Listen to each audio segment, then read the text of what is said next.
Passenger, PASSENGR।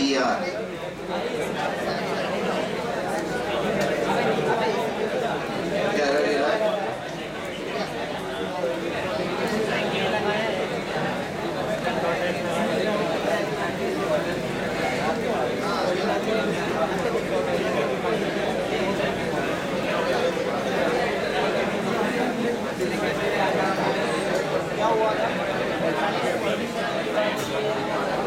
Understood, reading के पहले space दी हुई तुमने।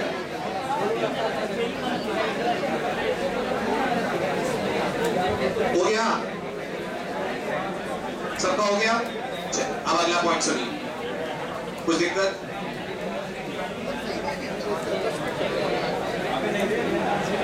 बेटा फंक्शन के आर्गुमेंट का नाम नहीं दोगे, या कैरेक्टर पॉइंटर लिख के छोड़ दोगे?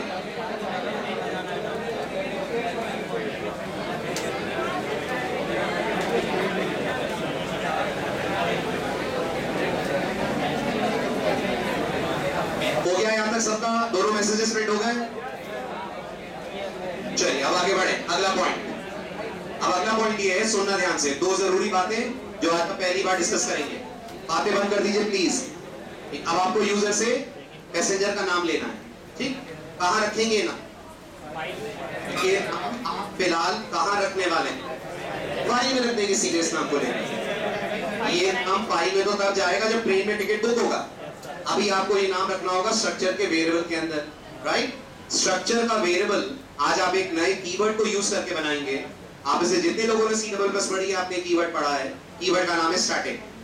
क्या आप में से कोई मुझे बताएगा कि स्ट्रक्चर वेरिएबल को स्टैटिक कीवर्ड के साथ क्यों डिक्लेयर करना पड़ेगा मुझे?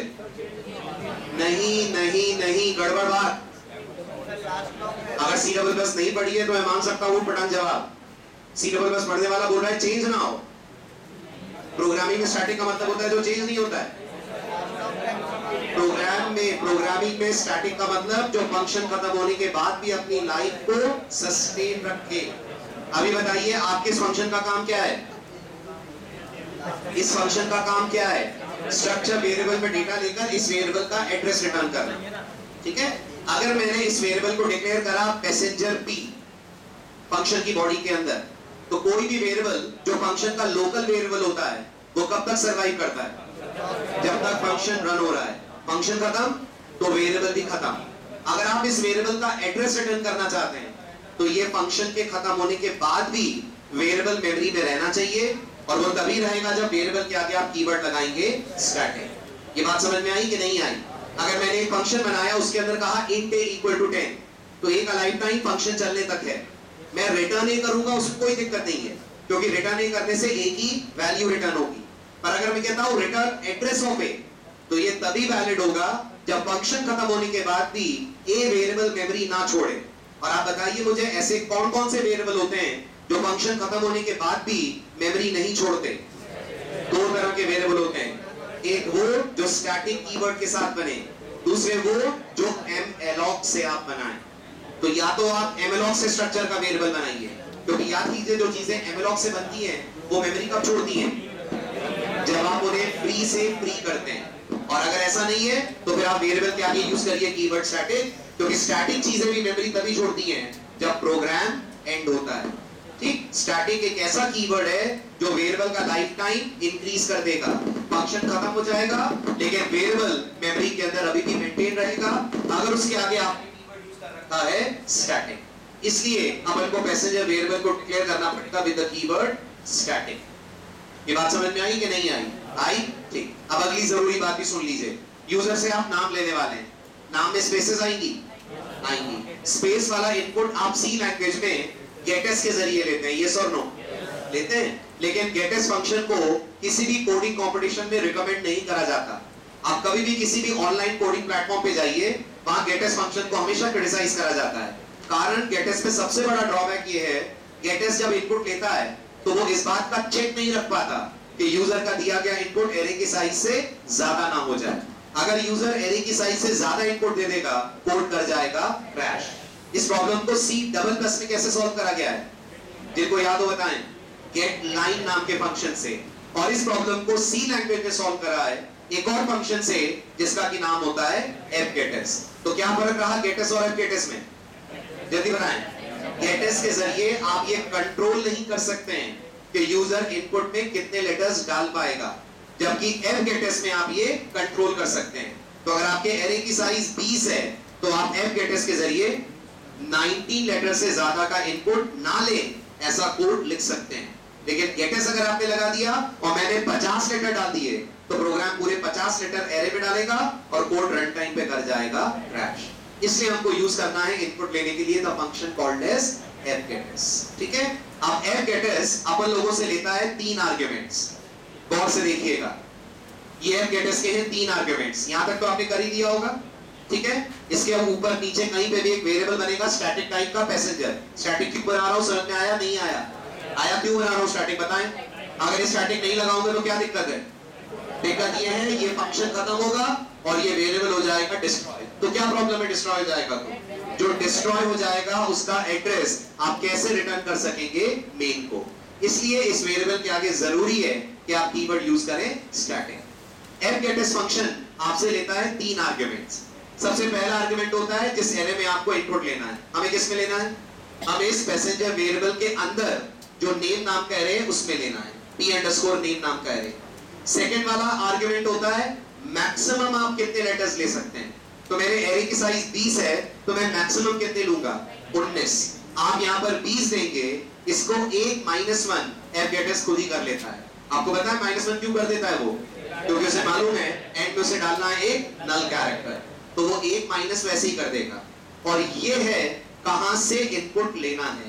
एफ गेटस फंक्शन याद रखिएगा फाइल से भी इनपुट लेने का काम कर सकता है। तो अगर मैंने यहाँ fp दे दिया तो ये जाकर फाइल से स्ट्रिंग उठाने की कोशिश करेगा। मुझे फिलहाल स्ट्रिंग कहां से उठानी है? कीबोर्ड से। और आप सबको याद होगा कीबोर्ड को रिप्रेजेंट करने वाला पॉइंटर या बफर सी लैंग्वेज में होता है stdin। तो इस लाइन को जरा हिंदी में समझाओ। क्या कहा आपने सी लैंग्वेज से? जल्दी। आपने सी से कहा कीबोर्ड के बफर में जाओ, वहां से मैक्सिमम 19 लेटर्स उठाओ और 19 लेटर का डेटा उठाकर डाल दो p_name। अच्छा, तो ये जरूरी है यूजर 19 लेटर दे? अगर मैंने सुमित देकर एंटर दबाया तो नहीं चलेगा? चलेगा। यानी एफ गेटस 2 में से एक केस में इनपुट लेना रोक देता है, या तो कितने लेटर्स आ जाएं और या एंटर आ जाए। जो भी पहले आएगा वो उसको देखकर इनपुट लेना रोक देगा और डेटा डाल देगा इस पर्टिकुलर एरे के अंदर। ठीक, करिए फटाफट ये पार्ट इंप्लीमेंट। और ये फ्लश क्यों? एफ फ्लश इसलिए क्योंकि एफ गेटस एंटर पे इनपुट लेना बंद कर देता है। तो इसके पहले यूजर ने कोई इनपुट दिया है क्या? क्या दिया है? जल्दी बताओ। इसके पहले यूजर ने क्या इनपुट दिया है? ये तो पहला इनपुट ले रहे हैं ना। नहीं, इस फंक्शन का पहला इनपुट है, प्रोग्राम का पहला इनपुट थोड़ी है। आपने तो इससे पहले यूजर से चॉइस ली है, तो उसने चॉइस में 2 दिया होगा, 2 देकर एंटर दबाया होगा, तो बफर में एंटर पड़ा है। अगर वो एंटर नहीं हटाएंगे तो एफ गेटस नाम लिए बगैर आगे बढ़ जाएगा। इसलिए उस एंटर को हटाने के लिए एक एफ फ्लश। एक एक लाइन समझ के लिखिएगा, कोडिंग रटनी नहीं है आपको।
अभी ये चारों लाइनें समझ में, लाइन बाय लाइन आपको कोई तो नहीं।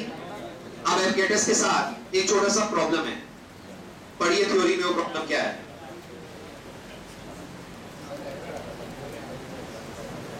ये प्रॉब्लम ना स्कैटर के साथ है, ना सी के साथ है, ना गेटेस के साथ है, ये बस एफकेटेस के साथ है।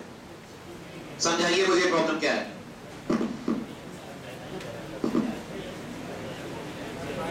आया कुछ समझ में? नहीं आया? क्या आया समझ में? अगर यूजर ने नाम दिया सचिन एंटर, तो एफकेटेस एरे में डालेगा कितने लेटर? 8 लेटर डालेगा, 6 सचिन के, एक एंटर और एक \0। \0 डालना समझ में आता है, बट एंटर तो अपन को नहीं चाहिए ना, लेकिन ये डालेगा। ये एफकेटेस की खराब आदत है। एज अ प्रोग्रामर हमें क्या करना होगा? सोचिए, एज अ प्रोग्रामर हमें वो जो आखिरी वाला एंटर है उसे हटाकर उसकी जगह डलवाना चाहिए नल। नहीं डलवाएंगे नल तो क्या प्रॉब्लम है? शेरिफ क्या प्रॉब्लम है अगर उसमें नल नहीं डलवाया मैंने तो? मेरी बात समझ आ रही है आपको? यूजर ने नाम दिया, मान लीजिए ट्रेन नंबर दिया, मान लीजिए ट्रेन नंबर उसने दिया 1 2 3 4। एफकेटेस क्या डालेगा एरे में? 1 2 3 4 \। प्रॉब्लम अभी नहीं आएगी, प्रॉब्लम आएगी जब आप ट्रेन नंबर को कंपेयर करेंगे। वाई के अंदर ट्रेन नंबर क्या होगा? 1 2 3 4। इनपुट में ट्रेन नंबर क्या आएगा? 1 2 3 4 \। आपका जो चेक ट्रेन नंबर वाला फंक्शन है वो कहते हैं कि ट्रेन नंबर डेटाबेस में है ही। समझ में आ रही मेरी बात? तो अपन को एफकेटेस में जो आखिरी न्यू लाइन को जोड़ देता है वो एरे में से हटानी है, उसकी जगह डालना है एक नल कैरेक्टर। आई बात समझ में? अब मैं कोड दिखाऊंगी, थ्योरी सुनाऊं, थ्योरी सुनाता हूं, आप इंप्लीमेंट करने की कोशिश करिएगा, ठीक है? सी लैंग्वेज के पास string.h में एक फंक्शन है, फंक्शन का नाम है strchr। आपस बोलिए, हम लोग ने नहीं पढ़ा, ये पहली बार मैं आपको पढ़ा रहा हूं। strchr स्ट्रिंग कैरेक्टर फंक्शन का नाम है। फंक्शन लेता है आपसे 2 आर्गुमेंट, ठीक है? पहला आर्गुमेंट है स्ट्रिंग, दूसरा आर्गुमेंट है कैरेक्टर, ठीक है? मान लीजिए स्ट्रिंग भोपाल है, मान लीजिए कैरेक्टर मैंने इसको h दिया, तो ये फंक्शन भोपाल में h का एड्रेस रिटर्न करता है। मुश्किल पड़ रहा है, मुश्किल पड़ रहा है, बोलने से मैं कोड दिखा नहीं दूंगा, है ना? बस देख के समझा देता हूं आपको।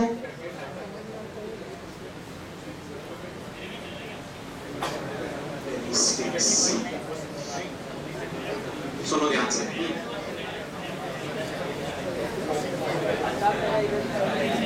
लेंथ आएगी 7 सचिन के केस में। सही सही, बिल्कुल कर सकते हैं, वो भी कर सकते हैं। सुनिए, मैं ये कह रहा हूं, ये मान लीजिए मेरा एक एरे है,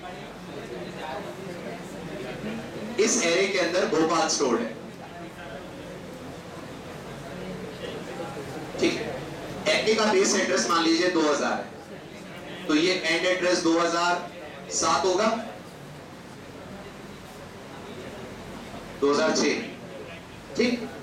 अगर मैंने strchr फंक्शन कॉल करा, मान लीजिए इस एरे का नाम है arr, इसको पास करा arr, सेकेंड आर्गुमेंट पास करा h। बहुत समझ में आया? ये क्या ले रहा है मुझसे? स्ट्रिंग और लेटर। इस स्ट्रिंग में इस लेटर को ढूंढेगा, है भोपाल में h के नहीं है, तो मुझे इसका बेस एड्रेस रिटर्न कर देगा। h का बेस एड्रेस कितना होगा? 2001। इंडेक्स है इसका 1, एड्रेस एड्रेस, तो इसकी रिटर्न वैल्यू क्या है? इसकी रिटर्न वैल्यू एक पॉइंटर है। तो अगर मैंने p नाम का एक पॉइंटर लिया, तो ये p कहां पॉइंट करने लग जाएगा? ये p यहां पॉइंट करने लग जाएगा h के एड्रेस। अब आप बताइए हम कैसे इस फंक्शन की मदद से नल कैरेक्टर को \n की जगह रखवा सकते हैं? वेरी गुड, हम लिखते हैं pos इक्वल टू strchr। किसमें ढूंढना है अपन को? किसमें ढूंढना है? आपके पैसेंजर के अंदर के p_name में। तो पहला आर्गुमेंट क्या हो जाएगा? पहला आर्गुमेंट हो जाएगा passenger.p_name। ढूंढ क्या रहे हैं? \n। क्या आ जाएगा pos के अंदर? \n का एड्रेस आ जाएगा। क्या लिख दो इसके बाद? जल्दी बताओ, हाथ उठा के शक्ल दिखाकर। वैल्यू एट, सही सही सही, value at pos is equal to backslash. आया ये दो लाइनों का कोड समझ में? नहीं आया? आया? इस पीओएस में क्या आ जाएगा? बैक स्लैश एन का एड्रेस, उस एड्रेस पे मैं जाकर ड्राइव करा दूंगा नल कैरेक्टर, तो क्या होगा? बैक स्लैश एन हट भी जाएगा, उसकी जगह नल आ भी जाएगा। एड्रेस रिटर्न कर रहा है। हाँ, इंडेक्स वाला भी है। हाँ जी, पहला एच, दो एच हुए तो पहला एच लेफ्ट से। पर हमें प्रॉब्लम नहीं होगी ना, हमारे केस में तो एक ही बैक स्लैश एन होगा, यूजर दो बार तो एंटर दबा ही नहीं पाएगा, तो हमारे लिए ज्यादा यूजफुल फंक्शन हुआ।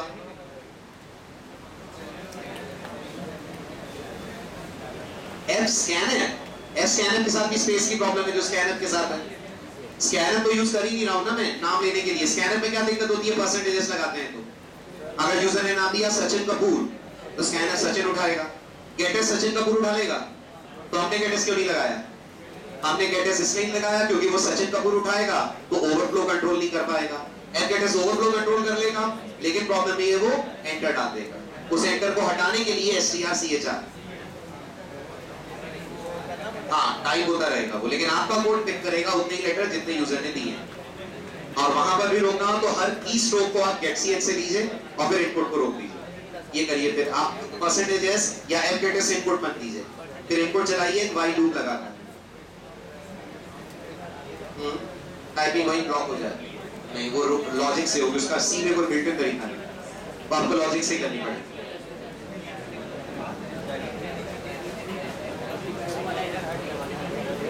अब ये आपको करना है इंप्लीमेंट, लेकिन उससे पहले आपके लिए दो तीन जरूरी बातें।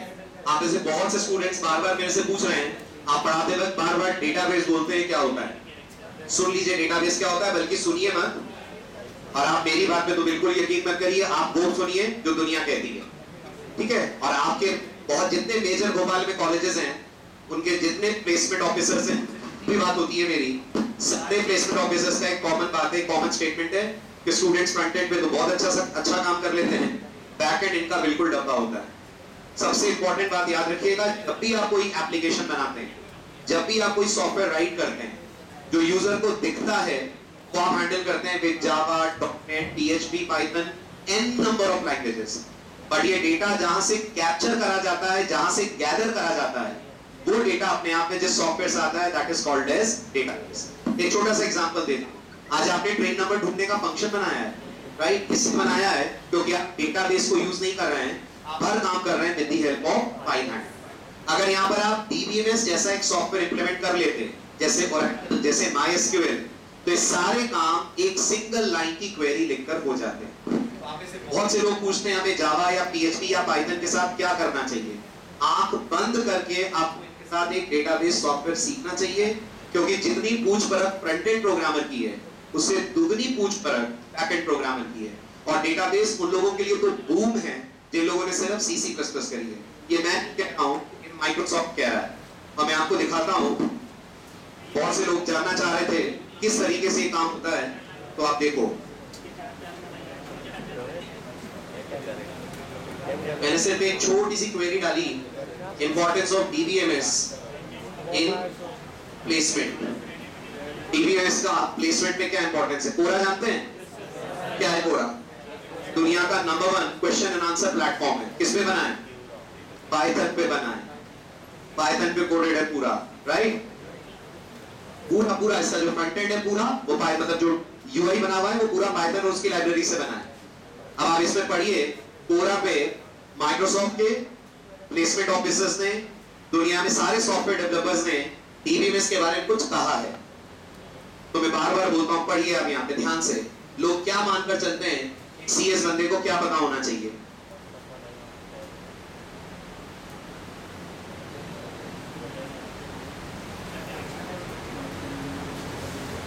Nowadays, almost every software engineering position I have been in and applied for requires database background, despite not having to do much with it.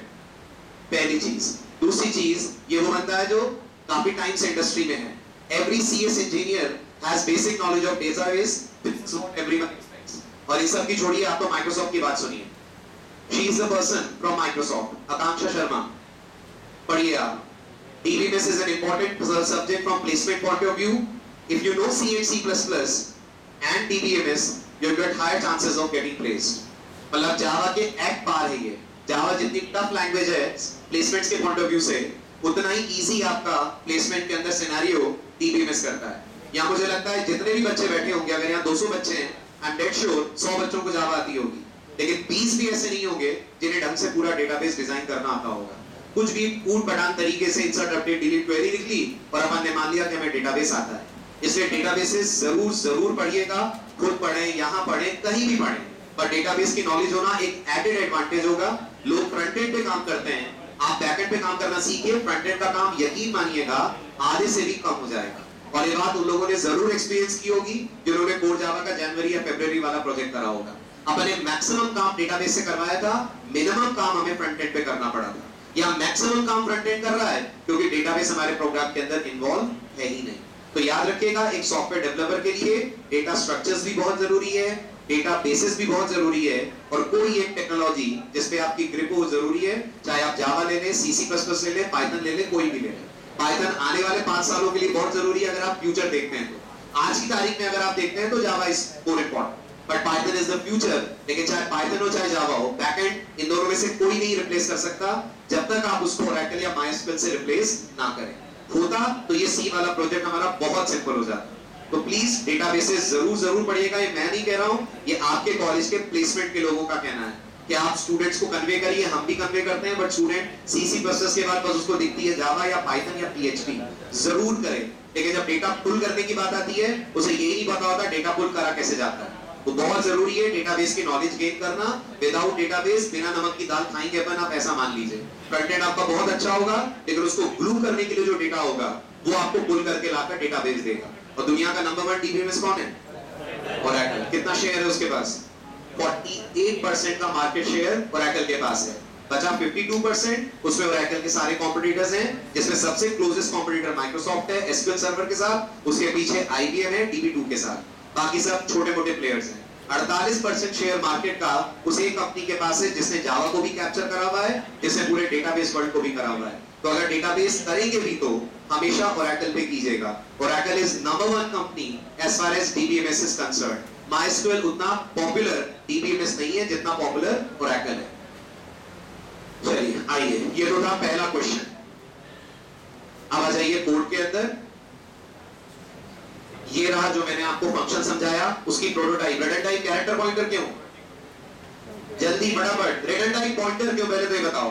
क्योंकि ये रिटर्न करता है एरे का बेस एड्रेस। कौन से एरे का? कैरेक्टर एरे का, इसलिए return type is char pointer. तो fgetS से इनपुट लेने के बाद ये है आपका अगला statement, PS equal to strchr psn.p_name, \n। इसको हिंदी में समझाओ, इस लाइन को हिंदी में समझाएं। क्या कह रही है ये लाइन? आप इस फंक्शन को ये एरे दे रहे हैं, बैकस्लैश ढूंढने को कह रहे हैं। ये फंक्शन इस एरे में बैकस्लैश ढूंढेगा, मिल गया तो रिटर्न कर देगा उसका बेस एड्रेस, ना मिला तो एज यूजुअल रिटर्न कर देगा NULL नल। ठीक, नहीं मिलने का सवाल ही नहीं उठता क्योंकि यूजर ने एंटर प्रेस करा ही होगा।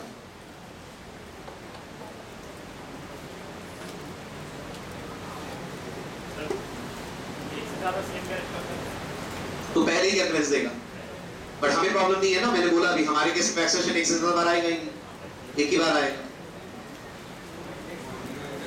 हाँ, index str index str in शायद।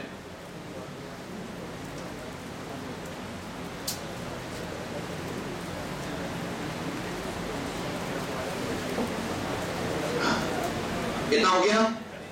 ठीक, अब रिकॉल करिए यूजर ने क्या टाइप करा होगा, जल्दी बताओ।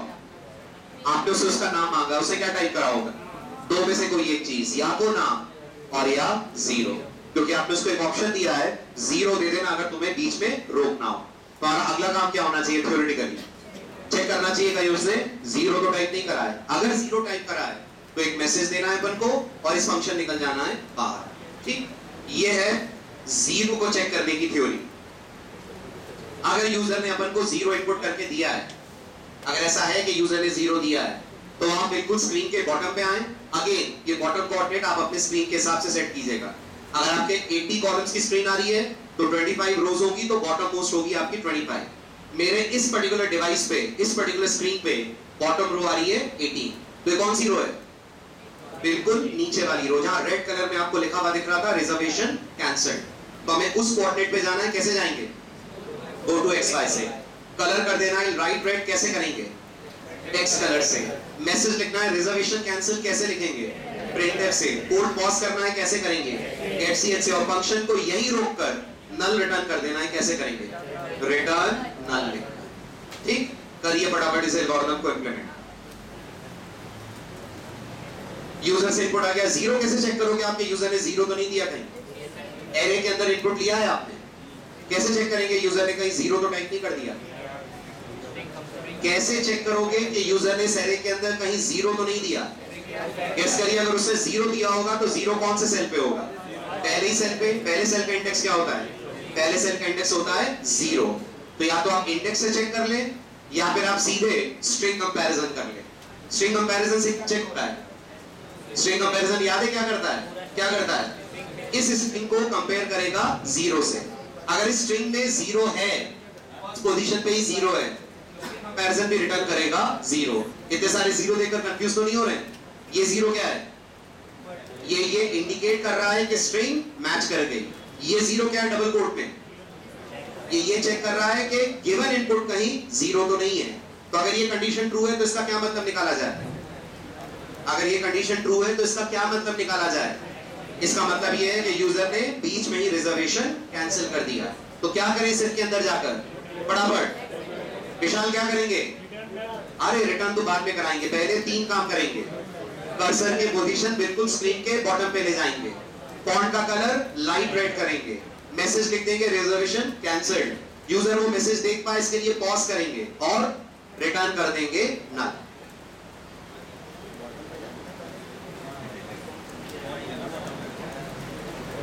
टेक्स्ट कलर येलो करने के बाद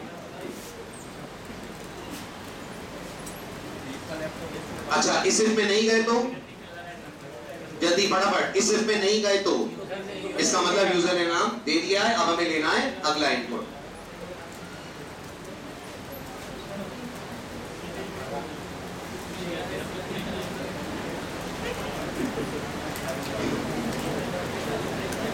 जल्दी करिए जी। नहीं, दो नल, हाँ बिल्कुल सही, इसके बाद 2 नल होंगे, सही कह रहे हो। तो कोई प्रॉब्लम नहीं, जब हम सर्च करेंगे तो पहले ही नल पे जरूर जाएगा कोड। एक नल एरकेटस ने डाला होगा, एक नल हमने बैकस्लैश की जगह डलवा दिया है, तो 2 बैकस्लैश 0 आपकी स्ट्रिंग में आ गए होंगे।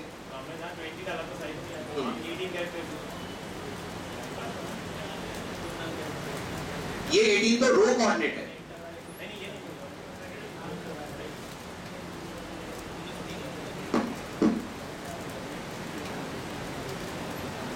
इतना हुआ, अब इतने की टेस्टिंग करिए जरा फटाफट, चलाइए अपना कोड।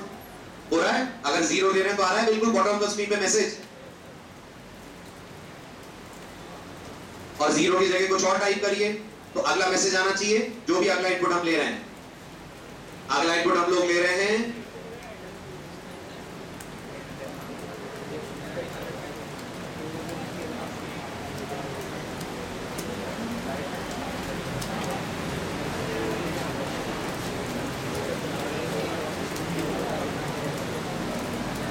हो गया, फटाफट जल्दी। ये मॉड्यूल आपका लास्ट होमवर्क है, ये हो गया तो यकीन मानिएगा प्रोजेक्ट बहुत जल्दी बन जाएगा। फिर प्रोजेक्ट में सिर्फ सर्चिंग है, कंपैरिजन है, डिस्प्ले, इनपुटिंग का सबसे टिपिकल काम यही फंक्शन कर रहा है बस।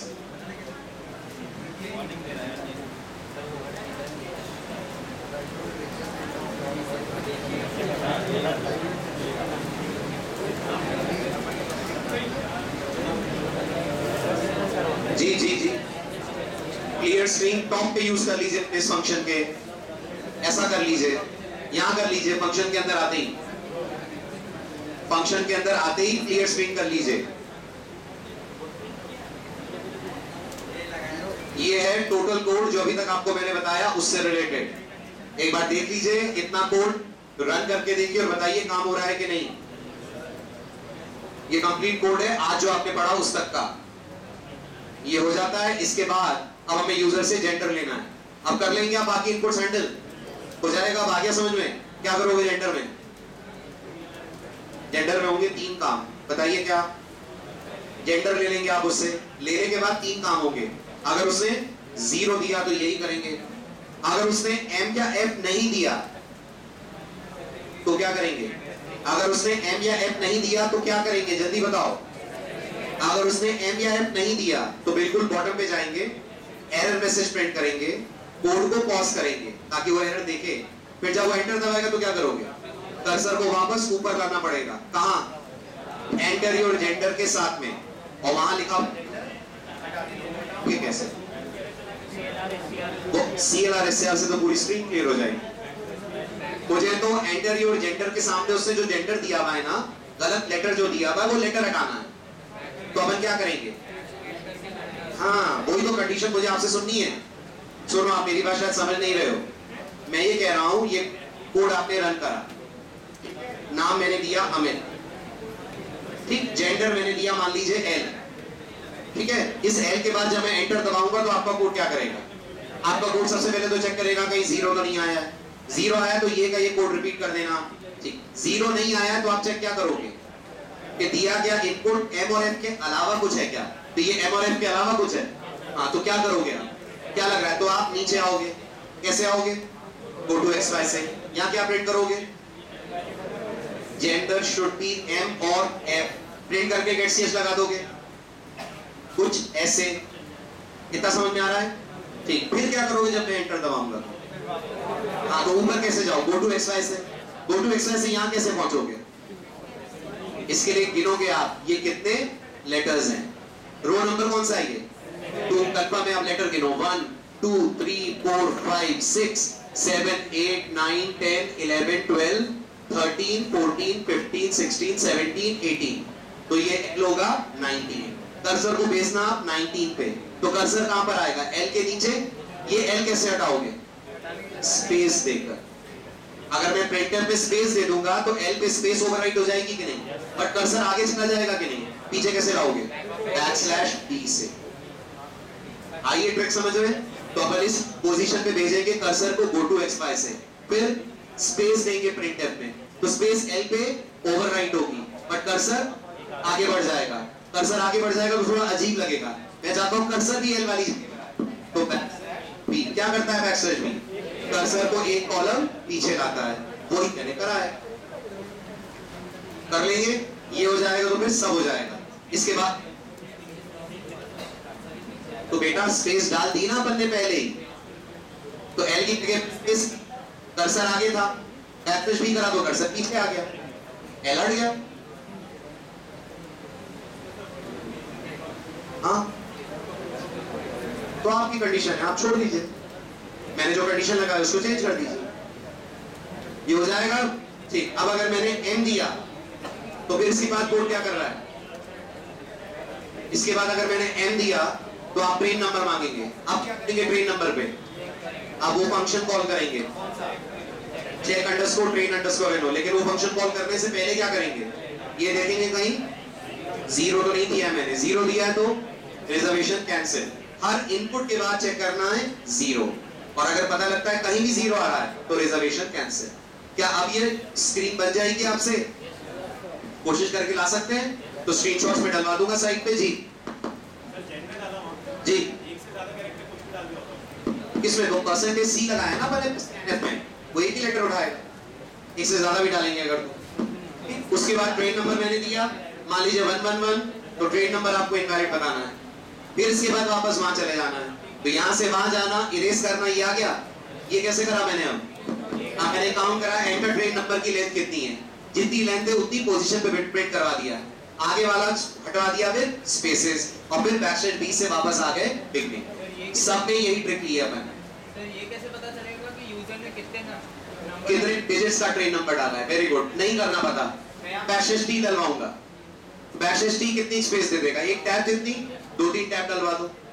कितना बड़ा ट्रेन नंबर दिया होगा सर? 15 डिजिट का तो ट्रेन नंबर देगा नहीं, इससे ज्यादा क्या देगा? तो सारी स्पेसेस आ जाएंगी, फिर कर्सर को यहाँ ले आओ, ऐसा कर लो आप। मेन मन को ये इरेज करवाना हुआ क्लियर? अच्छा, और एक बात, ये भी इरेज कराना होगा। हाँ, ये कब इरेज होगा?